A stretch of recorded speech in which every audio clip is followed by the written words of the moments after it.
बार फिर मेरा बहुत बहुत नमस्कार।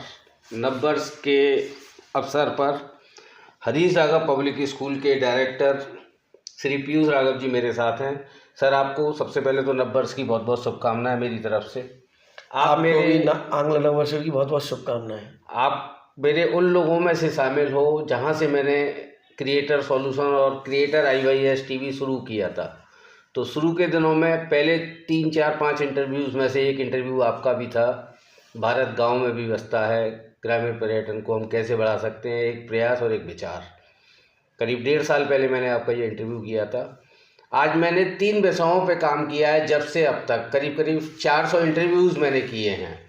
दूसरा मेरा विषय रहा मेरा देश मेरे शब्द, और वर्तमान में जिस विषय को मैं लेके चल रहा हूँ, मुस्कुराता भारत। तो पीयूष जी, एक बार और नववर्ष की आपको बहुत बहुत शुभकामनाएं। इसके साथ मैं आपसे पूछना चाहूँगा कि मुस्कुराता भारत पर आपके कुछ शब्द। आप सर्वप्रथम आपको भी आंग्ल नववर्ष की बहुत बहुत शुभकामनाएं। मुस्कुराता भारत, आपने देखा होगा भारत तो मुस्कुरा रहा था, पर गांव गरीब इतना मुस्कुरा नहीं रहा था। 2014 में मोदी सरकार आई, उससे पहले आप देखिए जिस देश में 70 साल से शौचालय नहीं बने थे लोगों के, मतलब लोगों को कहाँ कहाँ शौच करने के लिए जाना पड़ता था गांव में। और सबसे ज़्यादा दुश्वारी तो उस समय होती थी जब आपका सावन का महीना आता था, बरसात के दिनों में। उस समय जब खेत भर जाते थे पानी से तो उन्हें कितनी कठिनाई होती थी। किसी सरकार ने इस तरफ कभी ध्यान नहीं दिया। और मोदी सरकार आने के बाद सबसे पहले उन्होंने एक कदम स्वच्छता की ओर, और ये शौचालय, हर घर शौचालय, इसका उन्होंने स्लोगन दिया। और आप यंग भी हैं और शिक्षा के क्षेत्र में बहुत अच्छा काम भी कर रहे हैं। आपके स्कूल्स को में बहुत सारे स्पोर्ट्स के आए दिन प्रोग्राम होते रहते हैं, और आए दिन अखबारों में भी चर्चाओं में रहते हो आप स्पोर्ट्स को लेके, खेलों को लेके। क्या आपको ऐसा लगता है कि जो बच्चे खेलते हैं वो कहीं ना कहीं मानसिक रूप से और शारीरिक रूप से भी मुस्कुराते हैं? नहीं, जो बच्चे खेलते हैं, जितना व्यक्ति का शैक्षिक विकास जरूरी है उतना ही शारीरिक विकास भी जरूरी है, और बिना खेल के शारीरिक विकास होना असंभव है।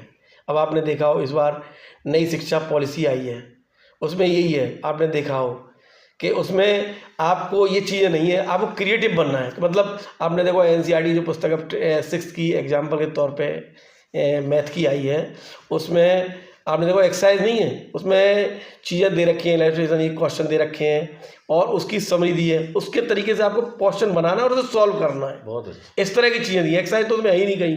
कल मेरा बच्चा मुझसे 6th जो आया वो कह रहा था, पापा इसमें एक्सरसाइज तो है नहीं, मैंने ऐसे बनाना है तुमको क्वेश्चन।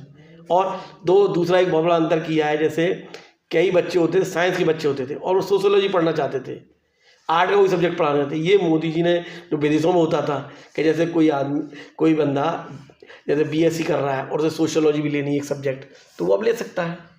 आर्ट के साथ साइंस का सब्जेक्ट ले सकता है, साइंस के साथ आर्ट्स का सब्जेक्ट ले सकता है। ये एक बहुत सुधारात्मक चीज़ की है इसमें। कोई ऐसे शब्द आपके देश के लिए इस कैलेंडर को देखते हुए जो कहीं ना कहीं मुस्कुराहट की ओर हम सभी को? कैलेंडर बहुत सुंदर है, अति सुंदर है। इसमें देखो सबको समाहित किया गया है। राफेल भी है जो मोदी जी ने फ्रांस से ख़रीदा है, केदारनाथ का जो सौंदर्यीकरण हो रहा है वो भी है, भव्य राम मंदिर 21 जनवरी को पिछली बार जो उसकी प्राण प्रतिष्ठा हुई 22 जनवरी को, तो वो भी है, और मंगलयान भी है। सारा कुछ समाहित किया पूरा भारत। और भारत गांव में बसता है, उसके लिए आपने जो धान की खेती दिखाई है वो भी मुस्कुराते हुए किसान की ओर इशारा कर रहे हैं। पीयूष जी, आप हमारी टीम से क्या कहना चाहेंगे? मैं आपकी तो टीम को बहुत बहुत शुभकामनाएं देता हूं, और नित्य नए आयाम खड़े करें, ऐसी मेरी कामना है ईश्वर से। Thank you. राधे राधे। राधे राधे।